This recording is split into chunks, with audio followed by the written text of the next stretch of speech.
Hello students, आज हम लोग मैथ्स का चैप्टर 3 आगे कंटिन्यू करेंगे और आज हम लोग पढ़ेंगे एक्सरसाइज 3.3। इसके पीछे जो भी एग्जांपल्स हैं 7, 8, 9, 10 ये सब आप खुद प्रैक्टिस करेंगे उसी मेथड पर, उसी वे में, जिस मेथड से और जिस वे में अभी मैं आपको एक्सरसाइज 3.3 समझाने जा रहा हूँ वह आपके लिए छोड़ दिया है। फिर भी अगर आपसे कोई क्वेश्चन नहीं बनता है तो आप मुझसे अपना डाउट ज़रूर ज़रूर ज़रूर पूछें। कई सारे वेज हैं आपके पास पूछने के लिए, WhatsApp, message, audio call, video call, and I will be there to clear your each and every doubt. तो आइए हम शुरू करते हैं एक्सरसाइज 3.3।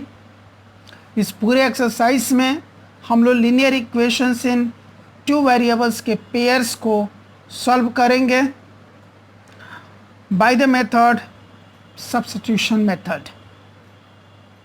आपको पिछले क्लास में सभी मेथड्स का नाम बताया था। ग्राफिकल मेथड, जिसको कि ज्योग्राफिकल मेथड भी कहते हैं, फिर substitution method, elimination method and cross multiplication method. तो इस एक्सरसाइज में जितने भी क्वेश्चंस आएंगे वो सभी को हमने सब्स्टिट्यूशन मेथड से सॉल्व आउट करना है pair of linear equation in 2 variables को। क्वेश्चन नंबर 1 क्या कहता है? Solve the following pair of linear equations by the substitution method. Question ही कह रहा है कि यहाँ जो भी पेयर ऑफ लीनियर इक्वेशंस दिए गए हैं उन्हें हमें सॉल्व करना है बाय सब्स्टिट्यूशन मेथड।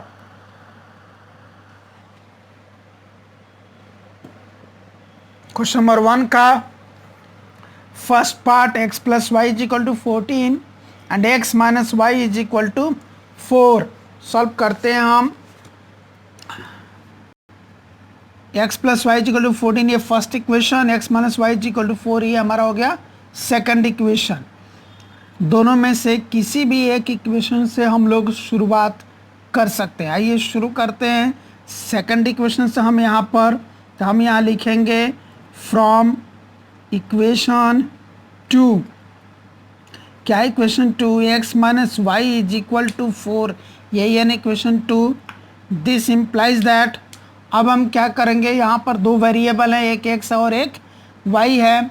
दोनों में से किसी भी एक वेरिएबल को इज इक्वल टू के लेफ्ट में छोड़ेंगे और बाकी हर चीज़ को इज इक्वल टू के राइट में भेज देंगे। तो हमारे लिए आसान यहाँ पर है कि x को हम यहाँ छोड़ दें और 4, और ये जो y इधर माइनस में है राइट हैंड ला करके उसको हम लोग प्लस कर दें। तो x is equal to 4 plus y, ये हमारा थर्ड इक्वेशन बन गया। अब हमने सेकंड इक्वेशन से शुरू किया था, इसीलिए थर्ड इक्वेशन में जो वैल्यू आया है उसको हम फर्स्ट इक्वेशन में पुट करेंगे। अगर हम फर्स्ट इक्वेशन से शुरू करते तो जो यहाँ पे थर्ड इक्वेशन बनता है उसके वैल्यू को हम लोग सेकंड इक्वेशन में पुट करते। तो अभी हमने शुरू किया सेकंड इक्वेशन से, इसीलिए जो थर्ड इक्वेशन का वैल्यू आया उसको हम फर्स्ट इक्वेशन में पुट करेंगे। तो यहाँ हम लिखेंगे from equations first and third, first and third से x, अब उस x की जगह ये वैल्यू जाएगा थर्ड इक्वेशन से, क्या निकल करके आया था x के लिए 4 प्लस वाई, तो वहाँ पर ही जा कर के हो गया 4 प्लस वाई प्लस फिर ये वाला y इज इक्वल टू ये 14। ध्यान देना इस x की जगह यहाँ से थर्ड इक्वेशन से ये 4 प्लस वाई यहाँ आया है, 4 प्लस वाई, फिर ये वाला प्लस वाई आया है यहाँ, और फिर ये इज इक्वल टू 14 आया है। This implies that y plus y कितना हो जाएगा 2y इज इक्वल टू 14, ये 4, इसके साथ यहाँ पर कोई साइन नहीं है तो प्लस है, वो राइट हैंड आकर के माइनस हो जाएगा। This implies that y is equal to 14 minus 4 कितना होगा 10। ये 2 जो है यहाँ y के साथ मल्टीप्लाई है, इधर आके क्या हो जाएगा डिवाइड हो जाएगा। अब ये कैंसिल होगा, 2 1 जा 2, 2 5 जा 10। This implies that y is equal to आ गया 5। तो हमारा ये एक आंसर निकल गया। अब हमको x का वैल्यू निकालने के लिए क्या करेंगे, इस y के वैल्यू को इक्वेशन 3 में पुट करेंगे। तो यहाँ लिखेंगे putting the value of y in equation third. y के वैल्यू को इक्वेशन थर्ड में रखेंगे। तो इक्वेशन थर्ड क्या है, x is equal to 4 plus y की जगह क्या निकल कर क्या आया है 5। This implies that x is equal to 4 plus 5 कितना हो गया 9। ये हमारा सेकंड आंसर हो गया। और इसी तरह आंसर को हाईलाइट करने के लिए हम लोग बॉक्स में डाल के रखेंगे। तो फर्स्ट पार्ट हो गया। चलिए अब हम सेकंड पार्ट भी देख लेते हैं। सेकंड पार्ट है s minus t is equal to 3। ये हमारा हो गया फर्स्ट इक्वेशन। फिर है s upon 3 plus t upon 2 is equal to 6। ये हमारा सेकंड इक्वेशन हो गया। अब इसमें भी हम क्या करेंगे, दोनों में से पहले किसी भी एक इक्वेशन को कैरी करके एक वेरिएबल का वैल्यू निकाल लेंगे और वो होगा हमारा थर्ड इक्वेशन।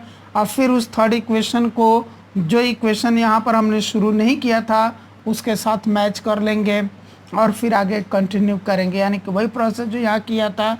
चलिए यहाँ पर हमें आसान लग रहा है इक्वेशन 2 की बजाय इक्वेशन 1 को कैरी करना, तो हम पहले इक्वेशन 1 को ही कैरी कर लेते हैं। तो यहाँ हम क्या लिखेंगे, from equation first s minus t is equal to 3। This implies that s is equal to t, जो यहाँ पर माइनस में है वो इधर आकर के क्या हो गया प्लस हो गया। तो क्या बना, s is equal to 3 plus t हो गया। और यही हमारा थर्ड इक्वेशन हो गया। अब हम क्या करेंगे, इक्वेशन 1 से शुरू किए थे, इसीलिए इक्वेशन 3 के साथ अब किसको कैरी करेंगे, इक्वेशन 2 को। जब हम इक्वेशन 2 से कैरी किए थे तो इक्वेशन 3 को किसके साथ आगे कैरी किए थे, इक्वेशन फर्स्ट से। ये ऐसे ही होता है। तो अब हम लिखेंगे फ्रॉम फर्स्ट तो हो गया ना, from second and third, from equations second and third हो गया। सेकेंड इक्वेशन s, उस s की जगह अभी ये लिख देंगे ना हम लोग 3 प्लस टी लिख दिया इस s की जगह, यहाँ से इक्वेशन 3 से। और फिर ये वाला अपॉन में 3 plus t upon 2 is equal to 6।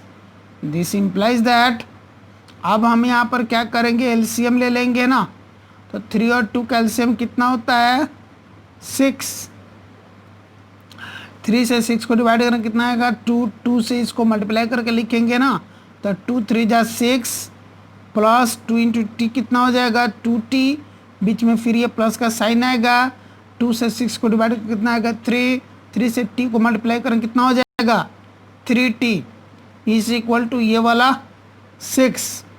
This implies that 6 plus 2t plus 3t कितना हो गया 5t इज इक्वल टू ये 6 जो यहाँ अपॉन में है ये जा करके 6 के साथ मल्टीप्लाई हो करके कितना हो जाएगा 6 36 हो जाएगा। This implies that 5t is equal to 36। ये 6 इधर प्लस में है, इधर आके क्या हो गया माइनस हो गया। This implies that 5t is equal to 36 minus 6 30. This implies that t is equal to 30. ये 5 जो t के साथ मल्टीप्लाई में इधर करके क्या हो गया, डिवाइड हो गया, और फिर ये 5 से 30 कैंसिल हो जाएगा, 5 6 जा 36 हो जाएगा. This implies that t is equal to 6. ये हमारा एक आंसर निकल गया. अब हम इसको कहाँ पुट करेंगे, इक्वेशन 3 में पुट करेंगे तो s निकलेगा, है ना. तो putting the value of t in equation 3 में क्या है, s is equal to 3 plus t की जगह ये वैल्यू आ गया ना 6. This imply that s is equal to 3 plus 6 कितना हो गया, 9. ये हमारा आंसर हो गया. तो दोनों वैल्यूज निकल गए ना t और s के. यानी कि इस तरह के क्वेश्चन में हम क्या कर रहे हैं, जो दो वेरिएबल्स दिए गए उन दोनों के वैल्यूज निकाल दे रहे हैं, न्यूमेरिकल वैल्यूज, बस वही हमारा सॉल्यूशन हो गया, दैट्स ऑल. और उसके लिए हम क्या कर रहे हैं, पहले किसी एक इक्वेशन को कैरी करके एक वेरिएबल के लिए वैल्यू निकाल ले रहे हैं दूसरे वेरिएबल के रेस्पेक्ट में. जैसे यहाँ पर x और y दो वेरिएबल थे, तो पहले हमने x का वैल्यू निकाल लिया y के रेस्पेक्ट में, और फिर जो इक्वेशन छूट गया था हमने ये 1 2 को कैरी किया, तो 1 में ले जाकर रखने पर क्या हो जा रहा है, वो इक्वेशन 1 अब 1 वेरिएबल में कन्वर्ट हो जा रहा है, हो गया ना 1 वेरिएबल में. यहाँ पर इक्वेशन 1 था 2 वेरिएबल में x और y में, अब यहाँ पर आकर केवल y में हो गया, 1 वेरिएबल में कन्वर्ट हो जा रहा है. और फिर जब 1 वेरिएबल में कन्वर्ट हो रहा है तो जिस वेरिएबल में इक्वेशन कन्वर्ट हो रहा है उस वेरिएबल का वैल्यू यहाँ निकल जा रहा है. इस वेरिएबल का वैल्यू इस थर्ड इक्वेशन में रख रहे हैं तो पहले वाले वेरिएबल का वैल्यू निकल जा रहा है. यही प्रोसेस सभी में हम लोग यूज़ कर रहे हैं. 2 यूज़ आपको करके दिखाया. चलिए इसका थर्ड पार्ट भी मैं करके दिखा दे रहा हूँ.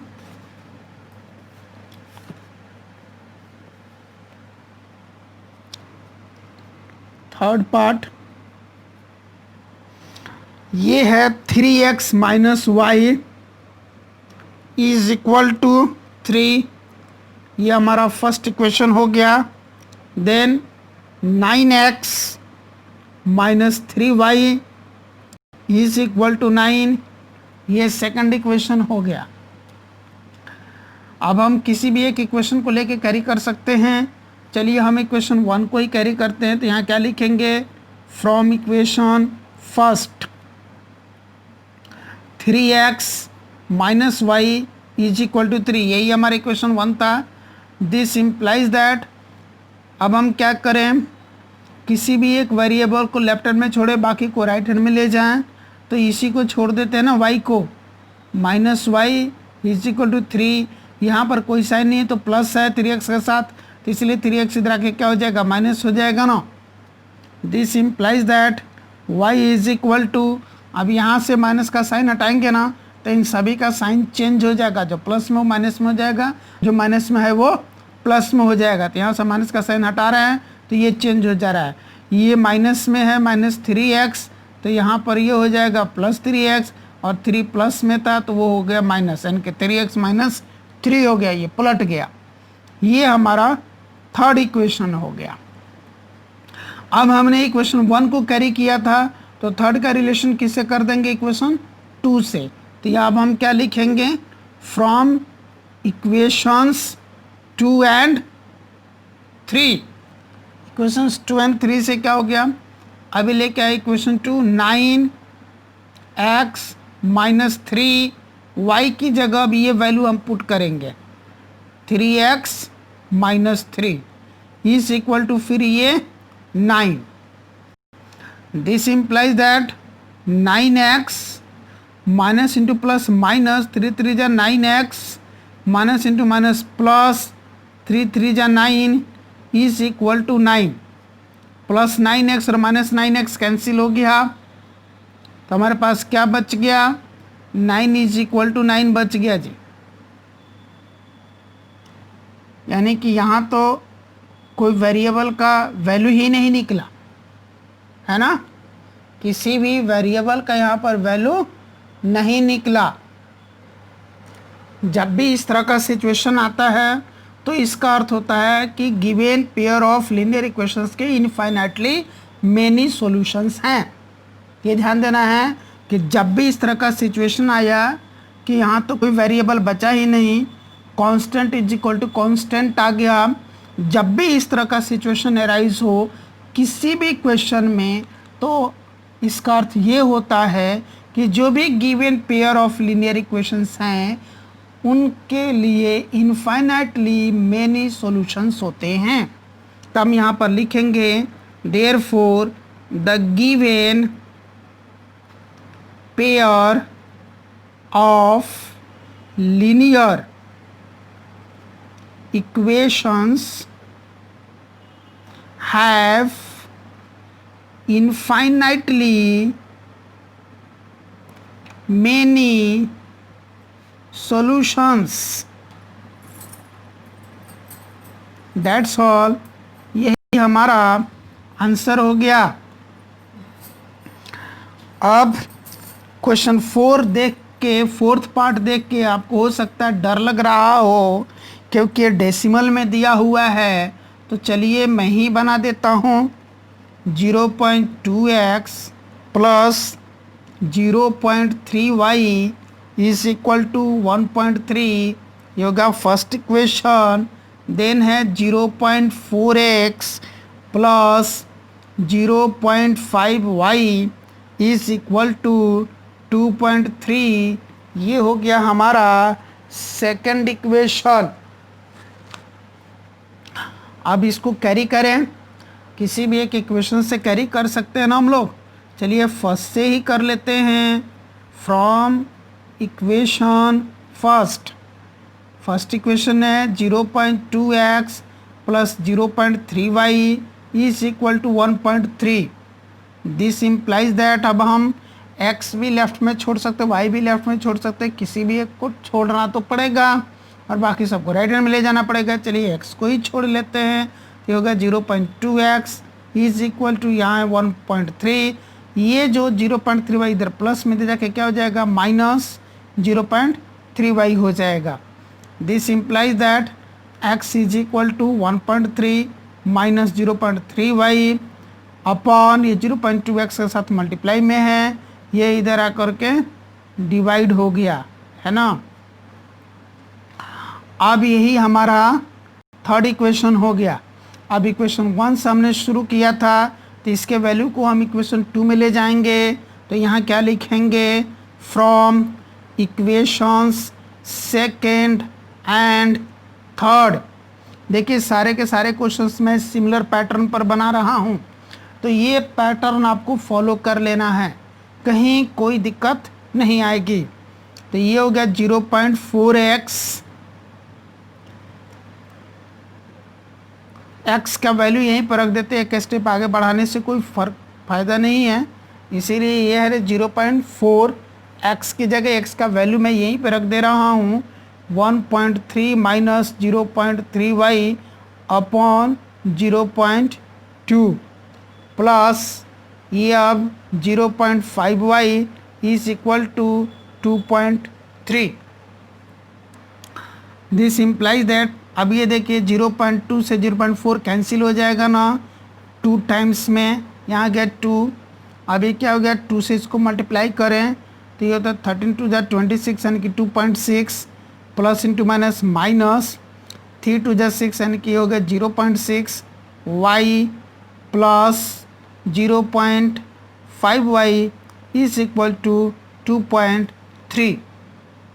This implies that minus 0.6y और प्लस 0.6y क्या हो जाएगा, माइनस 0.1y हो जाएगा, है ना। जब भी इस तरह का सिचुएशन होता है हम क्या करते हैं, एक माइनस में प्लस में है तो बड़े में से छोटे को घटा देते और साइन बड़े का लगा देते। बड़ा ये है छोटा ये है तो इस बड़े में से छोटे को घटा दिया, साइन बड़े का लगा दिया, बड़ा ये माइनस में था तो माइनस का साइन लगा दिया, इज इक्वल टू 2.3। यहाँ पर कोई साइन नहीं है तो प्लस का है, राइट हैंड जाएगा तो ये माइनस हो जाएगा, माइनस 2.6।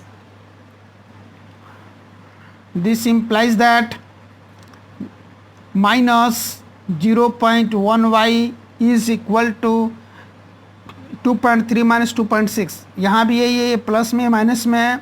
हम क्या करें, बड़े में से छोटे को घटा दें, बड़ा 2.6 है उसमें से 2.3 को घटा दें तो कितना आएगा 0.3।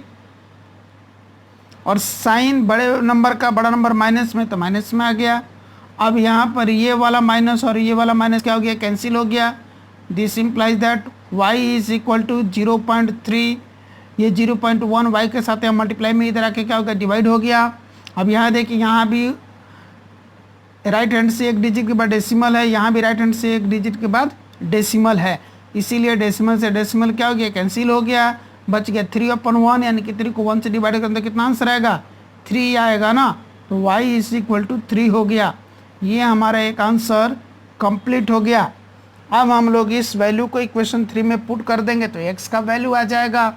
तो यहाँ क्या लिखते हैं हम लोग, putting this value in equation 3, इस वैल्यू को हम लोग इक्वेशन 3 में रखें तो क्या हो गया, x is equal to 1.3 minus 0.3 into y की जगह 3/0.2।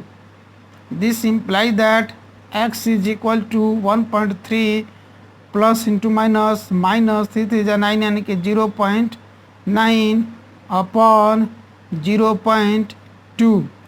This implies that x is equal to 1.3 minus 0.9 कितना हो जाएगा, 0.4/0.2। यहाँ भी राइट हैंड से एक डिजिट बाय डेसिमल है, यहाँ भी राइट हैंड से एक डिजिट बाय डेसिमल है, इसलिए डेसिमल से डेसिमल कैंसिल हो गया और ये 2 जा 4 हो गया। This implies that x is equal to 2 आ गया और यही हमारा फाइनल आंसर हो गया x के लिए। तो इस तरह से आपको पार्ट 4 भी मैं करके दिखा दिया। चलिए आगे बढ़ते हैं क्वेश्चन नंबर 1 के पार्ट 5 पर। हो सकता है कि उसको भी देख के आपको डर लग रहा हो, क्योंकि यहाँ पर वैल्यूज अब रूट में आ गई। ये है √2x plus √3y is equal to 0, ये हमारा फर्स्ट इक्वेशन हो गया। फिर है √3x minus √8y is equal to 0, ये हमारा सेकंड इक्वेशन हो गया। पहले ही की तरह यहाँ भी किसी भी एक इक्वेशन को लेकर के अब हम कैरी कर सकते हैं आगे, तो क्यों नहीं इस बार अब हम लोग सेकंड इक्वेशन को कैरी कर लें। तो हम यहाँ पर लिखेंगे फ्रॉम इक्वेशन 2, इक्वेशन 2 हो गया 3x √3x minus √8y is equal to 0। This implies that √3x is equal to, ये इधर माइनस में है ना, √8y राइट हैंड जाकर प्लस हो जाएगा और जब 0 में प्लस होगा तो इतना ही रह जाएगा, यानी कि √8y ही रह जाएगा। This implies that x is equal to √8/√3y, ये √3x के साथ मल्टीप्लाई में तो इधर आकर के डिवाइड हो गया। अब ये हमारा थर्ड इक्वेशन हो गया। अब चूंकि इस बार हमने सेकंड इक्वेशन को कैरी किया था तो थर्ड इक्वेशन के वैल्यू को किस में पुट करेंगे, इक्वेशन 1 में। तो आइए लिखते हैं from equations first and third. क्या हो गया, थर्ड इक्वेशन √2x, तो ये हो गया √2 और x की जगह ये वाला value √8/√3y plus √3y is equal to 0. This implies that, अब इसको हम लोग मल्टीप्लाई करें तो √2 इंटू √8 कितना होगा, √16, कितना हो गया, √16, और 16 का रूट कितना होता है, 4, यानी कि सीधा सीधा हम इसको 4 लिख सकते हैं upon √3y plus √3y is equal to 0। This implies that, अब हम क्या करें, y हम लोग कॉमन ले लें तो ब्रैकेट में क्या बच जाएगा, 4/√3 plus √3 is equal to 0, y common ले लिया है। This implies that y is equal to, अब ये ज़रा देखिए, वाई के साथ ये पूरा का पूरा जो नंबर है यहाँ पर ब्रैकेट में लिखा हुआ है 4/√3 + √3 मल्टीप्लाई है, राइट हैंड में जाएगा तो डिवाइड होगा, और 0 को किसी भी नंबर से डिवाइड करता है तो आंसर क्या आता है, 0 ही आता है। इसलिए y इज इक्वल टू क्या हो गया, 0, और ये हमारा एक आंसर यहाँ पर निकल गया। अब इस वैल्यू को हम लोग इक्वेशन 3 में रखेंगे तो x का वैल्यू आ जाएगा। क्या लिखेंगे यहाँ पर, putting this value in equation 3 equation क्या है, x इज इक्वल टू √8/√3 और y की जगह क्या निकला है, 0, तो इंटू 0 हो गया। This implies that x is equal to, अब किसी भी नंबर को 0 से मल्टीप्लाई कर तो आंसर 0 आता है ना, इसलिए x भी 0 हो गया और ये हमारा दूसरा आंसर भी हाजिर हो गया। तो कहाँ कोई डरने वाली बात है। चलिए अब इसका मैं आपको 6th पार्ट भी करके दिखा दूं, शायद उसमें भी डर लग रहा हो आपको, सारे फ्रैक्शंस में है इसीलिए। तो ये मैं लिख लेता हूँ, 3x/2 minus 5y/3 is equal to -2, ये हो जाएगा हमारा फर्स्ट इक्वेशन। फिर है x/3 प्लस y/2 इज इक्वल टू 13/6, ये हो गया हमारा सेकंड इक्वेशन। अब हम लोग सेकंड इक्वेशन को ही कैरी कर लेते हैं, तो यहाँ क्या लिखेंगे, फ्रॉम इक्वेशन 2 x/3 प्लस y/2 is equal to 13/6। This implies that x/3 is equal to 13/6, y/2 यहाँ पर क्या है, प्लस में, इधर आकर के माइनस हो जाएगा। दिस इम्प्लाइज दैट x/3 है ना इज इक्वल टू, अब यहाँ पर हम लोग एलसीएम ले लें, तो एलसीएम कितना हो जाएगा, 6 और 2 का एलसीएम 6 ही होगा। 6 से इस 6 को डिवाइड करेंगे 1 आएगा, और 1 × 13 होगा, बीच में माइनस का साइन आएगा। इस 2 से इस 6 को डिवाइड करके कितना आएगा, 3, और 3 × y 3y। This implies that x is equal to 13 - 3y/6, ये 3 इधर डिवाइड में है, इधर आकर के मल्टीप्लाई हो गया तो कैंसिल हो जाएगा, 3 × 1 = 3, 3 × 2 = 6। This implies that x is equal to आया 13 - 3y/2, ये हमारा थर्ड इक्वेशन हो गया। अब इस चूँकि यहाँ पर हमने सेकंड इक्वेशन को कैरी किया था, इसलिए थर्ड इक्वेशन को वैल्यू को हम लोग फर्स्ट इक्वेशन में रखेंगे। तो यहाँ पर क्या लिखेंगे, from equations first and third, ये है 3/2, इस x की जगह भी ये आ जाएगा 13 - 3y/2 minus 5y/3 is equal to -2। This implies that 3 × 13 39, plus into minus minus, 3 × 3 = 9y, upon में ये 2 × 2 = 4, minus 5y/3 is equal to -2। This implies that 4 और 3 कैल्शियम 12 हो जाएगा, 4 से 12 को डिवाइड कर 3 आएगा, 3 से भी इसको मल्टीप्लाई करके लिखेंगे हम लोग, तो 3 × 9 = 27 का 7 कैरी 2, 3 × 3 = 9 और 2 11, बीच में माइनस का साइन आया, 3 × 9 = 27 y, भी फिर बीच में माइनस का साइन, 3 से 2 डिवाइड करेंगे 4 आएगा, 4 × 5 = 20 y हो जाएगा, ये is equal to -2। This implies that, अब कितना हो गया ये 117 - 27y और -20y, जब दो नंबर हों दोनों माइनस में हो तो क्या करते हैं, नंबर्स को प्लस कर देते और साइन माइनस का लगाते हैं, तो ये मिलकर हो जाएगा -47y इज इक्वल टू 12 इधर डिवाइड में दे जाकर मल्टीप्लाई होता है, 12 टू जा 24, -24 हो गया ये। दिस इम्प्लाइज दैट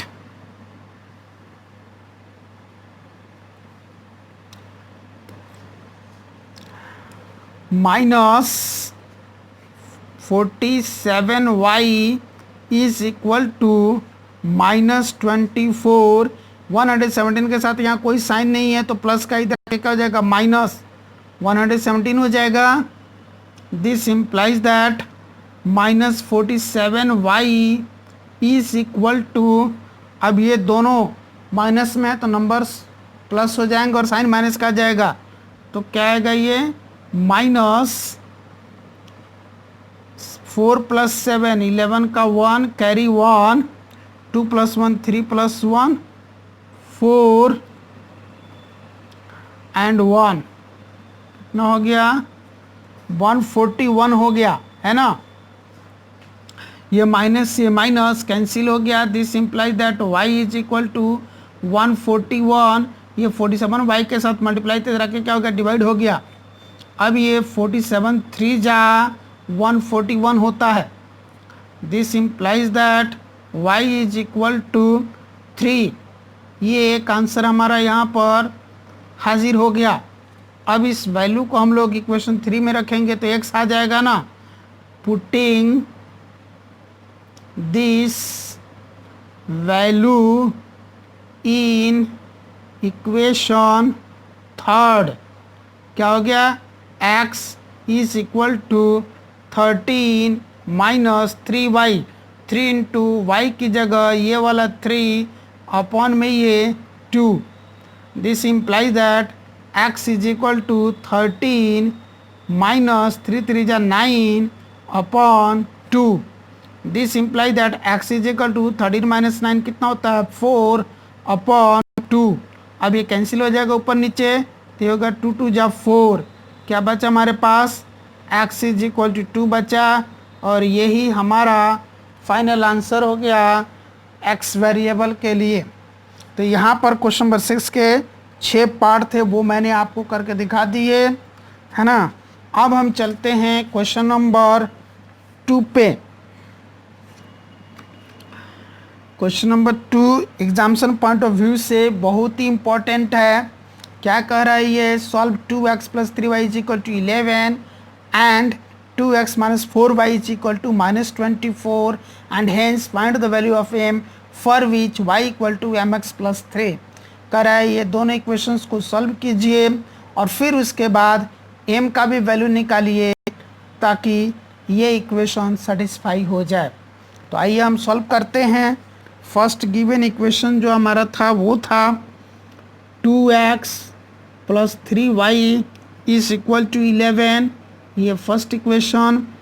एंड फिर था 2x - 4y is equal to -24, ये सेकंड इक्वेशन था। इन्हीं दोनों इक्वेशंस को सॉल्व करने के लिए कहा और फिर उसकी मदद से ये थर्ड इक्वेशन को सॉल्व करना था, y is equal to mx + 3 और m का वैल्यू निकालना था, ये था। तो हम इसको सॉल्व करके x और y ले करके आए। हम कैरी कर लेते हैं इक्वेशन 2 से, तो क्या लिख देते हैं, फ्रॉम इक्वेशन 2। आप इक्वेशन 1 से भी शुरू कर सकते हैं, इक्वेशन 2 से भी शुरू कर सकते हैं। दोनों में जो आपको आसान लगता है, इजी लगता है, आप वहाँ से कैरी कर सकते हैं। और आपके लिए कौन सा आसान है कौन सा इजी है, ये डिपेंड करता है आपके थॉट के ऊपर, आपकी प्रैक्टिस के ऊपर, है ना। तो आप अपने कन्वीनियंस के अनुसार, सुविधा के अनुसार शुरुआत करें। तो ये हमारे क्वेश्चन 2 है, 2x - 4y is equal to -24। This implies that 2x को हम इधर ही छोड़ देते हैं, इधर -24, ये 4y इधर माइनस में इधर के क्या हो जाएगा, प्लस हो जाएगा। This implies that x is equal to, अब इन दोनों में से हम चाहें तो 2 कॉमन ले सकते हैं, तो क्या बचेगा यहाँ पर -12, यानी कि 2 से इसको डिवाइड -12 आ जाएगा, प्लस 2 से 4 को डिवाइड 2y आ जाएगा ना। अपॉन में ये 2 जो x के साथ यहाँ पर मल्टीप्लाई में था इधर आकर के डिवाइड हो गया, इस 2 से ये 2 कैंसिल हो गया, तब हमारे पास क्या बच गया, this implies that x is equal to -12 plus 2y, ये हमारा थर्ड इक्वेशन हो गया। सॉरी, थर्ड तो यहाँ पर ऑलरेडी क्वेश्चन में गिवन था, तो ये हमारा फोर्थ इक्वेशन हो गया, है ना।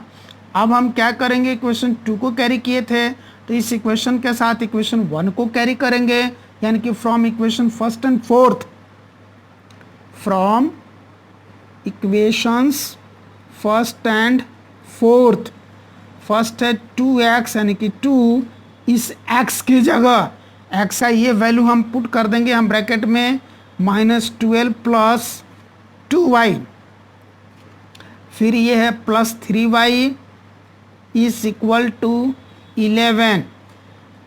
दिस इम्प्लाइज दैट, आगे क्या हो गया, ये मल्टीप्लाई हो जाएगा, plus into minus, minus 2 into 12 24, फिर प्लस इंटू प्लस, प्लस 2 2 जा 4y प्लस ये वाला 3y इज इक्वल टू ये 11।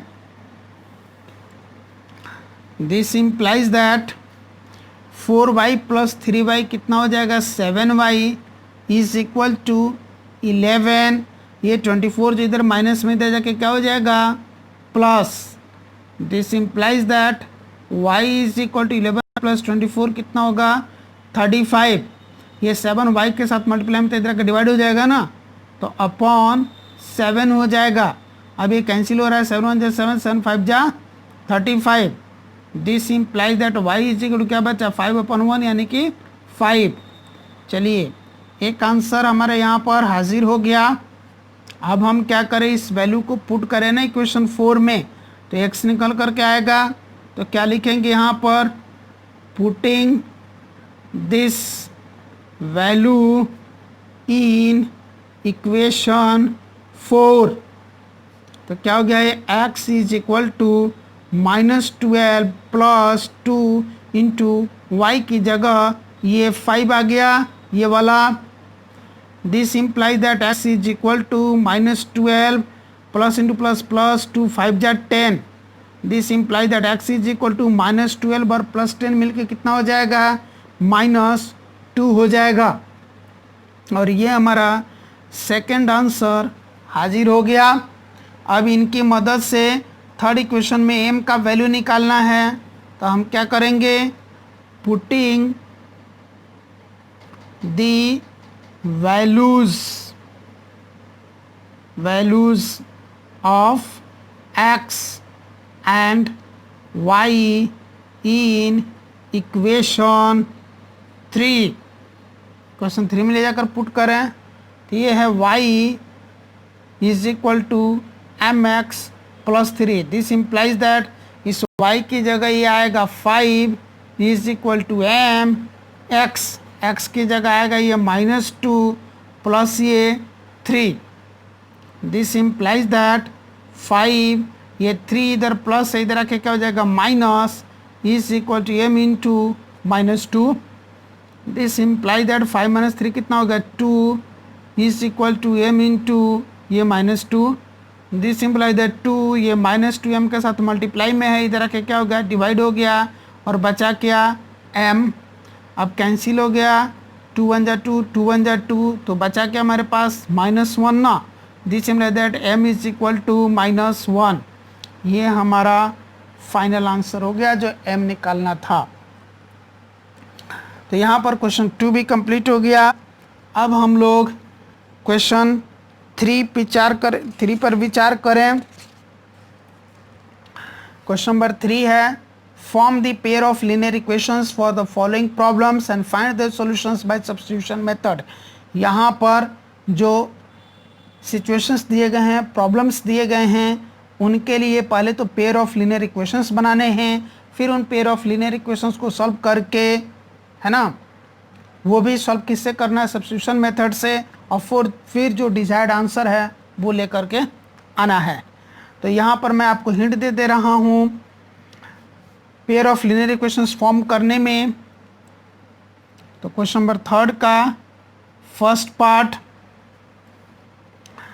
The difference between two numbers is 26 and one number is 3 times the other, find them.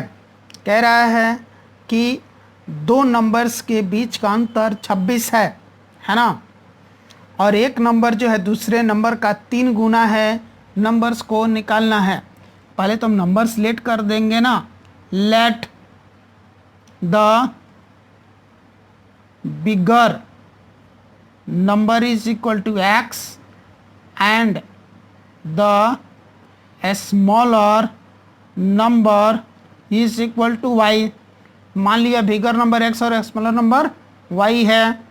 Therefore according to question, प्रश्न के अनुसार क्या हो गया TQ, the difference between two numbers is 26। इन दोनों का डिफरेंस 26 है, यानी कि बड़े में से छोटे को घटाएंगे तो आंसर 26 आएगा, यानी कि x minus y is equal to 26। ये हमारा फर्स्ट इक्वेशन हो गया। And one number is 3 times the other, एक नंबर जो है दूसरे का 3 गुना है, यानी कि बड़ा नंबर छोटे नंबर का 3 गुना होगा। x इज इक्वल टू छोटे का 3 गुना यानी कि 3y। ये हमारा सेकंड इक्वेशन हो गया। अब ये दोनों इक्वेशंस को आगे आप कैरी करिए सब्स्टिट्यूशन मेथड से और x और y के वैल्यू से लेकर के आइए। अब आपको दिमागी लगाना है कि कैसे आप करेंगे। देन है इसका second part, the larger of the two supplementary angles exceeds the smaller by 18 degrees, find them. दो सप्लीमेंट्री एंगल्स हैं। सप्लीमेंट्री एंगल्स ऐसे एंगल्स होते हैं जिनका सम 180 डिग्री होता है ना। तो दो सप्लीमेंट्री एंगल्स हैं, उसमें से जो बड़ा वाला सप्लीमेंट्री एंगल है वो छोटे वाले से 18 डिग्री अधिक है। दोनों ही एंगल को निकाल देना है। तो हम क्या लिखेंगे, let the larger angle is equal to x degree and the smaller angle is equal to y degree. Therefore according to question क्या कह रहा है, पहले तो कह रहे कि दोनों सप्लीमेंट्री हैं, यानी कि इन दोनों का सम 180 डिग्री है। x plus y is equal to 180 degree, ये हमारा फर्स्ट इक्वेशन हो गया। फिर कह रहा है कि इसमें से जो बड़ा है यानी कि x वो छोटा से 18 अधिक है। इसका अर्थ है कि बड़े में से छोटे को जब हम लोग घटाएंगे तो 18 डिग्री आंसर आ जाएगा। ये सेकंड इक्वेशन हो गया।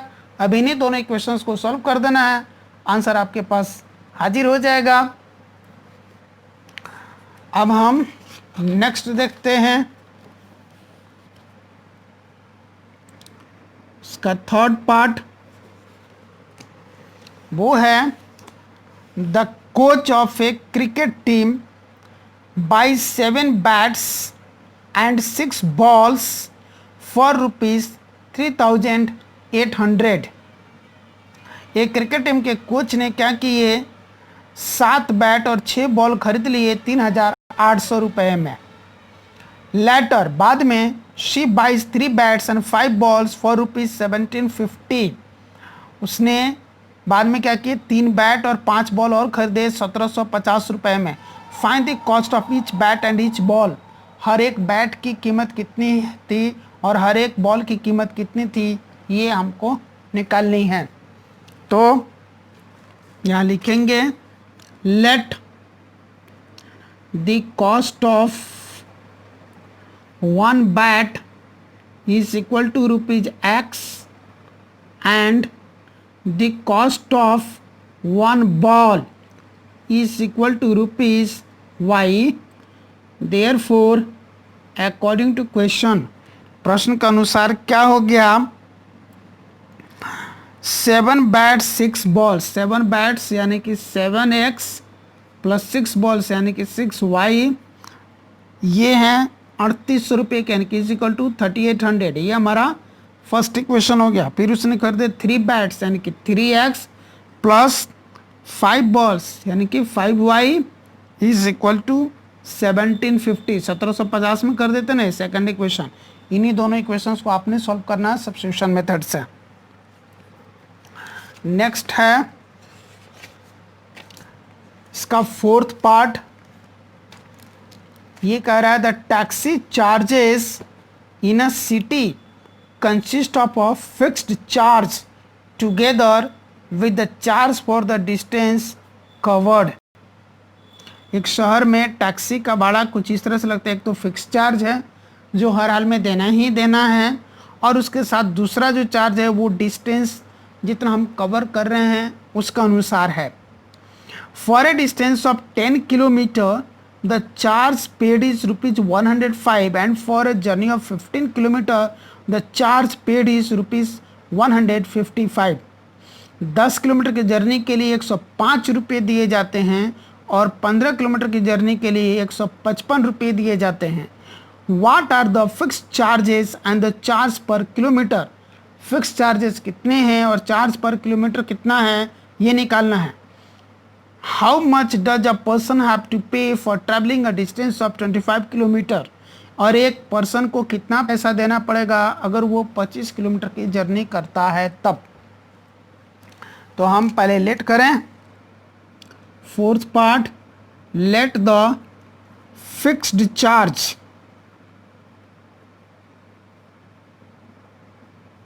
is equal to ₹X and the charge per kilometer, है ना, and the charge per kilometer is equal to ₹Y. Therefore according to question 10 kilometre जाने के लिए पहले X रुपया तो हर हाल में देना पड़ेगा, फिर 10 किलोमीटर के लिए 10Y देना पड़ेगा, है ना। इस इक्वल टू यही देना पड़ा 105 रुपये। फर्स्ट इक्वेशन हो गया। 15 किलोमीटर जाने के लिए पहले तो X रुपये देने ही होंगे, फिर 15 किलोमीटर के लिए 15Y भी देना पड़ेगा और ये मिल करके बनेगा 155 यानी कि 155।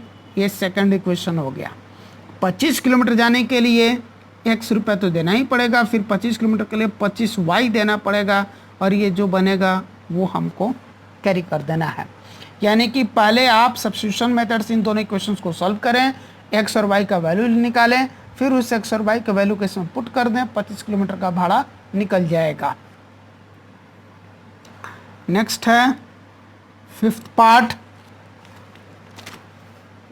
ए fraction becomes 9/11 if 2 is added to both the numerator and the denominator. एक फ्रैक्शन जो है अगर उसके न्यूमरेटर में 2 जोड़ देते हैं, उसके डिनोमिनेटर में भी 2 जोड़ देते हैं तो फ्रैक्शन 9/11 हो जाता है। If 3 is added to both the numerator and the denominator it becomes 5/6। लेकिन अगर उसके न्यूमरेटर में 3 जोड़ देता और डिनोमिनेटर में भी 3 जोड़ देता तो वही फ्रैक्शन 5/6 हो जाता है। फाइंड द फ्रैक्शन, फ्रैक्शन कितना है ये निकालना है। फ्रैक्शन लेट कर लेते हैं। Let the fraction be X/Y। Fraction हो गया X/Y। Therefore according to question पहले क्या हो रहा है, 2 जोड़ा जा रहा है न्यूमरेटर डिनोमिनेटर दोनों में, यानी कि X+2 में Y+2 इज इक्वल टू कर रहे हैं तो ये 9/11 आ रहा है। एंड फिर जब 3 जोड़ रहे हैं दोनों में यानी कि X+3 Y+3 कर रहे हैं तो यही हो जा रहा है 5/6। सो कैरी करें। दिस इम्प्लाइज दैट, यहाँ भी क्रॉस मल्टीप्लाई करके लिख देते हैं, यहाँ भी क्रॉस मल्टीप्लाई करके लिख देते हैं। ये हो गया 11x प्लस 11 2 जा 22 is equal to 9 into y 9y plus 9 2 जा 18। दिस इम्प्लाइज दैट 11x, ये 9y इधर प्लस इधर करके क्या हो गया माइनस इज इक्वल टू 18। ये 22 इधर प्लस इधर जा करके ये माइनस हो गया। This implies that 11x minus 9y is equal to 18 minus 22 कितना होगा -4। ये हो गया फर्स्ट इक्वेशन। फिर इसी तरह इसको कैरी कर लें 6 इंटू एक्स 6x प्लस 6 3 जा 18। This is equal to 5 into y 5y plus 5 3 जा 15। दिस इम्प्लाइज दैट 6x, ये 5y इधर प्लस इधर आकर के माइनस हो गया -5y इज इक्वल टू 15। ये 18 इधर प्लस है, ये इधर जा करके माइनस हो गया। This implies that 6x minus 5y is equal to 15 minus 18 हो गया -3। ये हमारा सेकंड इक्वेशन हो गया। अभी इन दोनों ही इक्वेशंस को आप सॉल्व करिए। एक्स और वाई निकल करके आएगा तो फ्रैक्शन निकल जाएगा एक्स अपन वाई करके।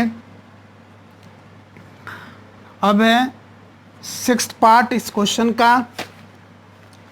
5 years hence, 5 साल बाद, the age of Jacob will be 3 times that of his son, Jacob की जो उम्र है उसके बेटे की उम्र की 3 गुनी हो जाएगी। 5 years ago, 5 साल पहले, Jacob's age was 7 times that of his son, Jacob की उम्र उसके बेटे की उम्र से 7 गुनी थी। व्हाट आर देयर परसेंटेजेस, अभी उनकी उम्र क्या है ये निकालनी है। तो हम लेट कर लेते हैं, let the present age of father is equal to x years and the present age of son is equal to y years. Therefore, according to question, प्रश्न के अनुसार 5 years ago, 5 years hence, 5 साल बाद, अभी अगर जैकब की as x है तो 5 साल बाद x प्लस 5 हो जाएगी। सन की एज अगर अभी y है तो 5 साल बाद x प्लस y 5 हो y प्लस 5 हो जाएगी। ये कह रहा था कि 5 साल बाद जैकब की ये जो उम्र होगी वो उसकी बेटे की उम्र की 3 गुनी होगी। इस तरह से, यानी कि x plus 5 is equal to 3 into y plus 5 ऐसे लिखेंगे। अब इससे इक्वेशन बन जाएगा, this imply that x plus 5 is equal to 3 into y, 3y plus 3 5 जा 15। दिस इम्प्लाइज दैट x, ये 3y इधर प्लस से जाकर के माइनस हो गया, इज इक्वल टू 15, ये 5 इधर प्लस है वो इधर आकर के माइनस हो गया। This implies that x minus 3y is equal to 15 minus 5 10। ये हो गया फर्स्ट इक्वेशन। ऑल्सो और क्या हो रहा है, 5 years ago, 5 साल पहले, अगर अभी जैकब की उम्र x है तो 5 साल पहले x माइनस 5 होगी, और उसके बेटे की उम्र अभी y है तो 5 साल पहले ये y माइनस 5 होगी। अब कह रहा है 5 साल पहले जैकब की उम्र उसके बेटे की उम्र से 7 गुनी थी। This implies that x minus 5 is equal to 7y minus 7 5 जा 35। दिस इम्प्लाइज दैट x, ये 7y इधर प्लस जा करके माइनस हो गया, ये माइनस 35, और ये 5 इधर प्लस है वो इधर आकर इधर माइनस है इधर आकर के वो प्लस हो गया। दिस इम्प्लाइज दैट क्या हो गया, x minus 7y is equal to minus 35 plus 5 कितना हो गया, माइनस 30। ये सेकंड इक्वेशन हो गया। इन दोनों इक्वेशन को सब्स्टिट्यूशन मेथड से आप सॉल्व कीजिए, x और y का वैल्यू निकल जाएगा और वही हमारा फाइनल आंसर हो गया ईयर्स में। तो इस तरह से यहाँ पर एक्सरसाइज हमारा 3.3 फिनिश हुआ। अब ये आपकी जिम्मेदारी है कि आप होमवर्क में एग्जाम्पल 7, 8, 9, 10 इतने सारे एग्जाम्पल्स, और फिर ये एक्सरसाइज 3.3 के क्वेश्चन नंबर 1, 2, 3 के सारे पार्ट्स आप प्रैक्टिस करें अच्छी तरह से। Thank you.